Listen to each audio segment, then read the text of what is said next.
అంకిత భావంతోనే సదా జ్ఞానం ప్రాప్తిస్తుంది. ఇది మనందరికీ తెలుసు. కానీ అంకిత భావంలో ఉన్న గొప్పదనం ఏమిటి? ఇదెప్పుడైనా మనం ఆలోచించామా?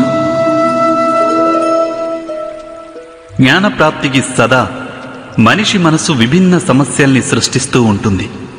ఒకసారి ఇతర విద్యార్థుల పట్ల ఈర్ష్య కలిగిస్తుంది. ఇంకొకసారి నేర్చుకున్న పాఠాలలో సందేహాలు కలిగిస్తుంది. మరొకసారి గురువు వేసిన శిక్ష వలన మనసును అహంకారంతో నింపేస్తుంది. కాదా? ఇలా జరగదంటారా?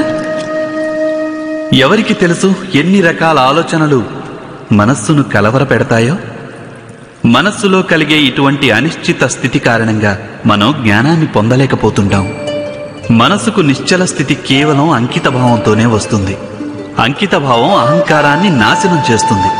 ఈర్ష, వ్యామోహం వంటి భావనలను దూరం చేసి హృదయాన్ని శాంతింపజేసి మనస్సుకు ఏకాగ్రతనిస్తుంది. వాస్తవానికి ఈశ్వరుని సృష్టిలో జ్ఞానానికి అవధి లేదు, జ్ఞానులకు లేదు. దత్తాత్రేయుల వారు ఆనాడు గోవు నుంచి, శునకం నుంచి కూడా జ్ఞానం సంపాదించారు.